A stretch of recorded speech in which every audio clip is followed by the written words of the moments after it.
आइए इस वीडियो में हम भारत के संविधान में वर्णित अनुसूचियों को जानेंगे और इन अनुसूची में क्या क्या प्रावधान किए गए हैं इनको भी हम जानेंगे। जब संविधान को 26 जनवरी 1950 को लागू किया गया तो उस समय कुल 8 अनुसूचियां थी। कुल 8 अनुसूचियां थी, लेकिन परिस्थितियों को देखते हुए इसमें संशोधन कर वर्तमान में इनकी संख्या 12 कर दी गई। मतलब इसमें और 4 अनुसूचियां जोड़कर वर्तमान में कुल 12 कर दी गई है। चलिए अब एक एक अनुसूची को हम जानते हैं। अनुसूची 1,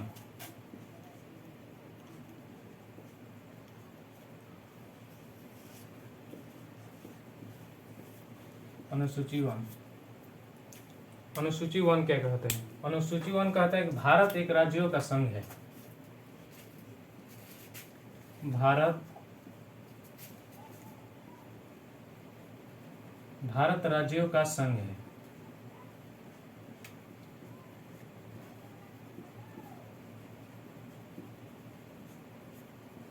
जिसमें 28 राज्य और 8 केंद्र शासित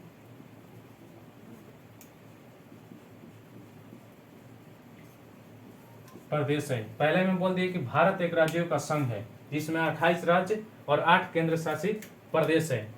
अनुसूची 2, अनुसूची 2 क्या कहता है?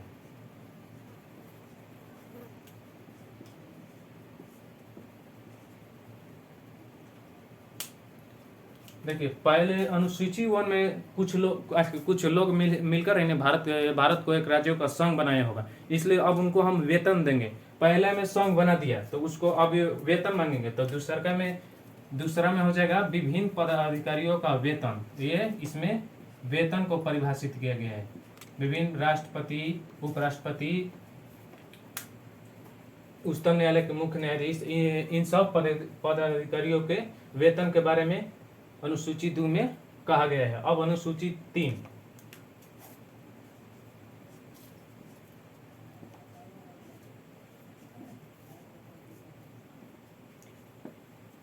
देखिए अब सबसे अनुसूची 1 में भारत के राज्यों का संघ बना दिया। अनुसूची 2 में वेतन मांगा, बना दिया तो भाई वेतन मांगेगा। अनुसूची 3 कहता है कि भाई हम लोग वेतन दिए हैं तो इनको शपथ दिलाएंगे। विभिन्न पदाधिकारियों के शपथ से अनुसूची 3 संबंधित है। तो शपथ से अनुसूची 3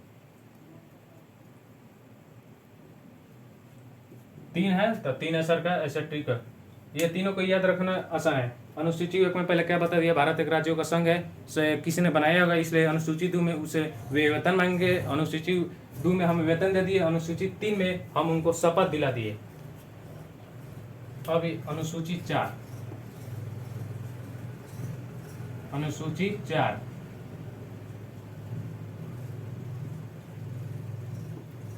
अनुसूची 4 कहता है, देखिए 4 अंत में आता है, मतलब ये राज्यसभा के सीटों से बंटवारा से संबंधित है। राज्यसभा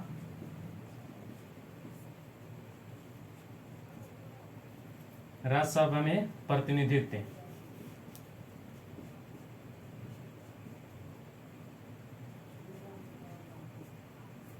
राज्यसभा में कुल कितने सीटें होगी? जैसे कि सबसे अधिक के सीटें उत्तर प्रदेश में है। अब आते हैं अनुसूची 5 में।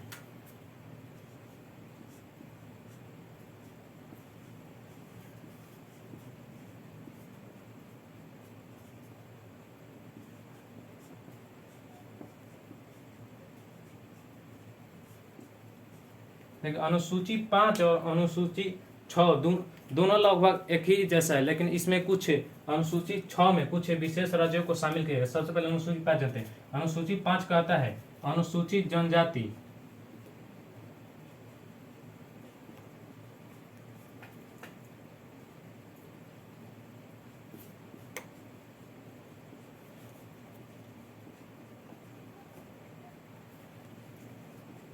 अनुसूचित जनजाति एवं जाति के प्रशासन एवं प्रशासन एवं नियंत्रण।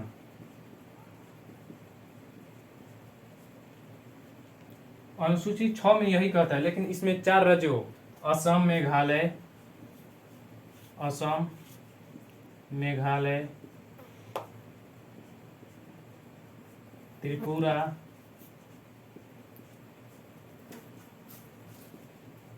मिजोरम, इन 4 राज्यों में अनुसूचित जाति और जनजाति के लिए प्रशासन एवं नियंत्रण की व्यवस्था की गई। इन 4 राज्यों में अनुसूचित जनजाति एवं जाति की प्रशासन एवं नियंत्रण व्यवस्था की गई। 5 और 6 हम एक जैसा याद रखेंगे। अनुसूची 5 में अनुसूचित जनजाति एवं जाति की प्रशासन नियंत्रण व्यवस्था, लेकिन अनुसूची 6 में यही है, लेकिन कुछ 4 राज्यों असम, मेघालय, त्रिपुरा, मिजोरम, ये 4 राज्यों को विशेष राज्य का दर्जा देकर अनुसूचित जाति एवं जनजातियों के लिए प्रशासन नियंत्रण व्यवस्था का किया गया है। चलिए अब अनुसूची 7 में आते हैं।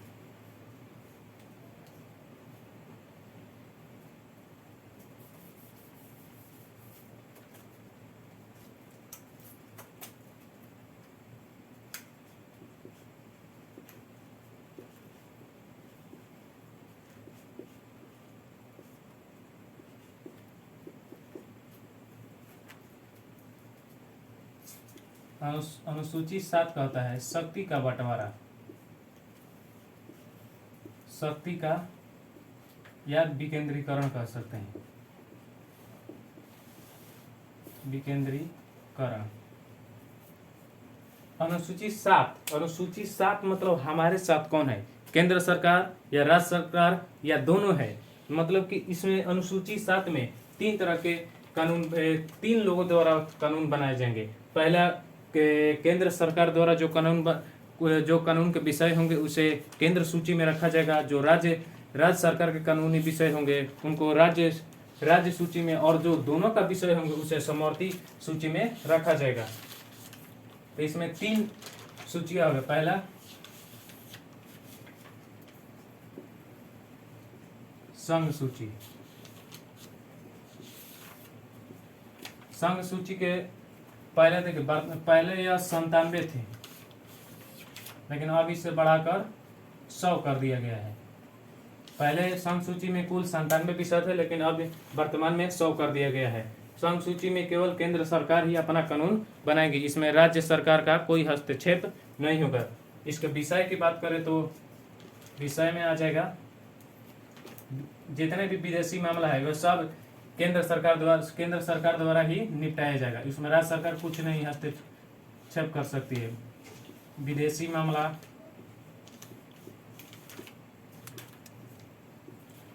बैंक, डाक, तार, रेलवे, परमाणु शक्ति,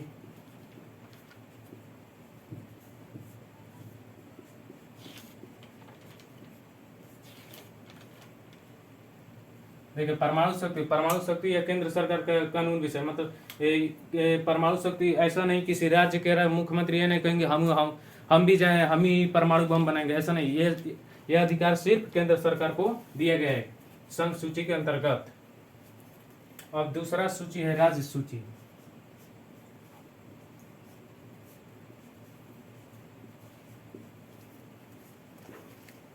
राज्य सूची में पहले 66 विषय थे, लेकिन अब वर्तमान में घटाकर 61 कर दिए गए हैं। मतलब कि राज्य सूची का मतलब कि राज्य सूची में जितने भी विषय होंगे उन पर केवल राज्य सरकार का ही कानून बनेगा। इनके विषय की बात करें तो विषय में आ जाएगा जन स्वास्थ्य,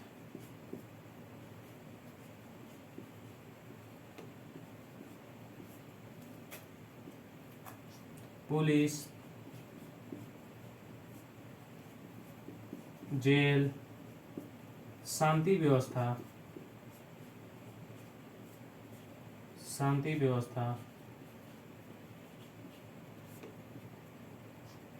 कृषि, ये राज्य सूची के अंतर्गत कुछ विषय हैं। अब तीसरा सूची है समवर्ती सूची।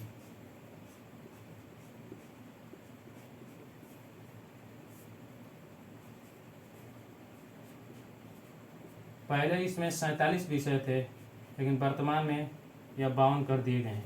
समवर्ती सूची मतलब कि इस सूची के अंतर्गत जितने भी विषय होंगे वे केंद्र सरकार और राज्य सरकार द्वारा दोनों के द्वारा बनाए गए कानून लगेंगे इस सूची के विषय पर। अगर दोनों में मतभेद हो जाता है, मान लीजिए राज्य सरकार और केंद्र सरकार के बीच में मतभेद होता है इससे सूची के अंतर्गत के विषय पर, तो अंतिम रूप से केंद्र सरकार के बात ही मान्य होते हैं। इसके विषय की बात करें तो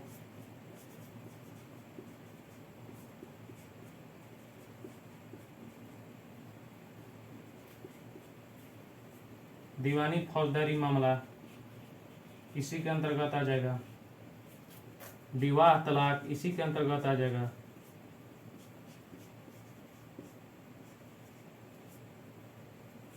शिक्षा इसी के अंतर्गत आ जाएगा, वन, आर्थिक नियोजन,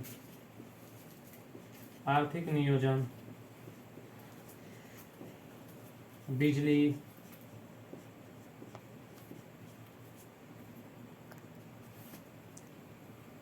ये समवर्ती सूची के कुछ विषय हैं जिन पर केंद्र सरकार और राज्य सरकार दोनों ही कानूनें बना सकती है। चलिए अब अनुसूची 8 में आते हैं, इसको विचार देते हैं।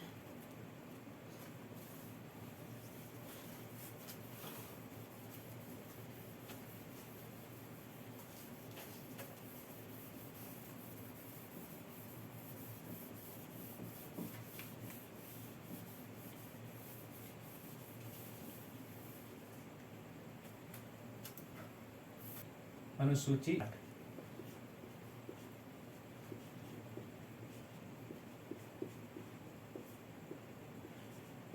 अनुसूची 8 भाषा से संबंधित है। भाषा से जब संविधान बनकर लागू हुआ तो उस समय कुल 14 भाषाएं थी, 14 भाषाओं को सम्मिलित किया गया, लेकिन इसमें 8 और भाषाओं को कुछ संविधान में संशोधन कर जोड़कर कुल 22 भाषा को संविधान में सम्मिलित कर लिए गए हैं। अब चलिए कौन कौन से भाषा को कौन से वे 8 भाषाएं जिनको संविधान द्वारा संशोधन कर अनुसूची 8 के अंतर्गत रखा गया है। पहला पूछे कि सबसे पहले किस भाषा को अनुसूची 8 के अंतर्गत रखा गया, तो सिंधी भाषा को 21वें संविधान संशोधन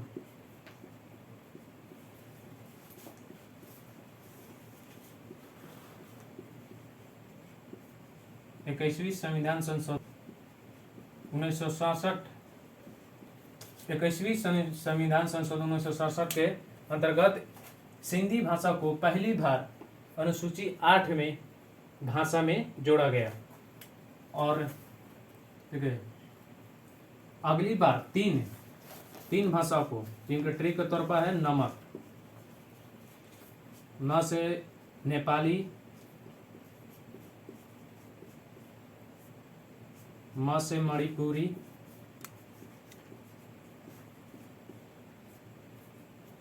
क से कोंकणी, इन तीन भाषाओं दूसरी बार 71वें संविधान संशोधन 71वें संशोधन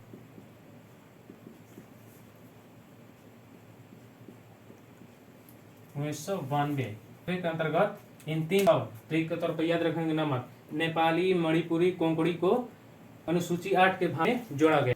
और तीसरी बार हो गया 3 तीसरी बार और 4 भाषाओं को जोड़ दिया गया जिनके ट्रिक याद रखेंगे बोडमास। इसमें जितने भी भावेल है, 2 भावेल है ओ ए, इसको मानना नहीं है, बी से हो जाएगा बोडो भाषा को, डी से डोंगरी, एम से मैथिली, एस से साली। इन चार भाषाओं को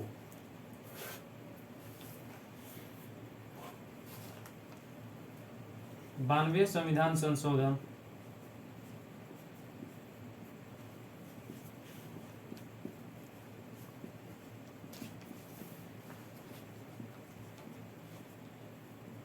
2003 के अंतर्गत अनुसूची 8 की भाषा में जोड़ा गया। बोडमास भावेल को रिजेक्ट कर देना है, इसमें 4 हो जाएगा, बोडो, डोंगरी, मैथिली और संथाली। ये 8 ही अनुसूचियाँ थी जब संविधान बनकर तैयार किया गया और 26 जनवरी 1950 को लागू किया गया, तो ये अनुसूचियाँ थी। लेकिन अब और 4 अनुसूचियों को जोड़ दिया गया है। चलिए अब उन चारों अनुसूचियों को जानते हैं। अनुसूची 9,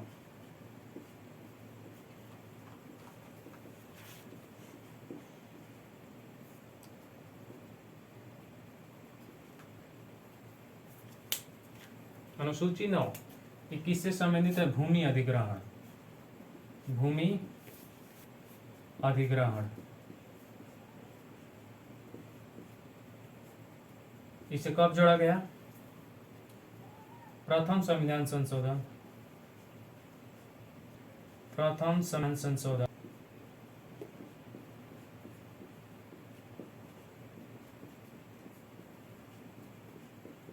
1951 में। अनुसूची ना भूमि अधिग्रहण क्या होता है? जैसे कि हम देखते हैं कि सड़क के किनारे जो भी लोग मकान बनाए रखते हैं, राज्य सरकार उनको अपने आवश्यकता अनुसार उन मकानों को तोड़वा देती है और वहाँ पर रोडों की चौड़ाई बढ़ा देती है। मतलब भूमि अधिग्रहण की यही मेथड कि राज्य सरकार चाहेगी तो आपके उनके भूमि पर जो भी मकान बने उसको तोड़वा सकती है, और इसके लिए आप हाई कोर्ट या सुप्रीम कोर्ट भी नहीं जा सकते हैं। अब अनुसूची 10,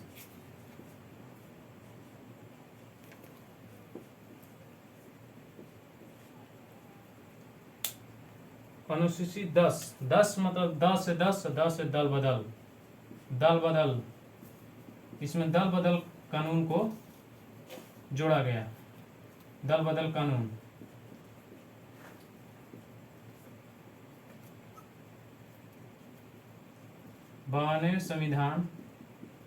92वें संविधान संशोधन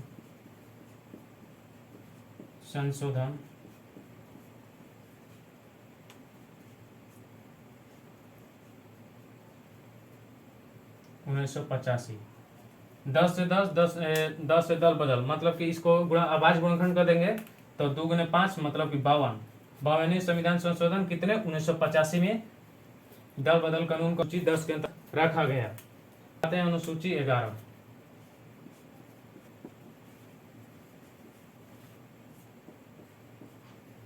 अनुसूची 11 कहते हैं। अनुसूची 11 पंचायती राज व्यवस्था से संबंधित है। पंचायती राज व्यवस्था से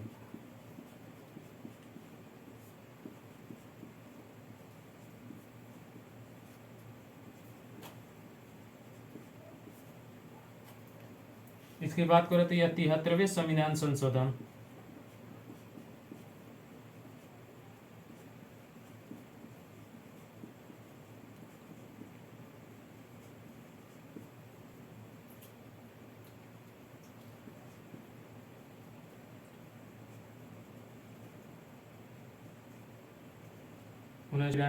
में जोड़ा गया। अनुसूची 7, 3, 10 एक बढ़ाकर हमें सोचना है। 7, 3, 10, 11 है तो 7, 3, 10 एक बढ़ाकर 11 कर देना है।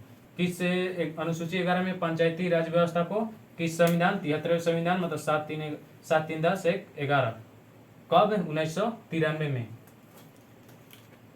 अब आते हैं अनुसूची और इसमें विषय देखिए, इसमें विषय कुल विषय की बात करते हैं, इसमें कुल 29 विषय। अनुसूची लास्ट 12।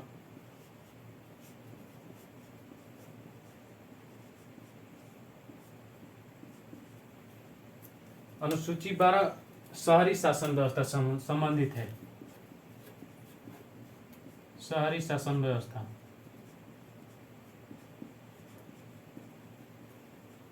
ये कब जोड़ा गया? देख ऐसे 74वें 7, 4, 11 इसमें भी एक बढ़ाकर 12। 7, 4, 11 इसमें एक और बढ़ाकर कर देंगे 12। 74वें संविधान संशोधन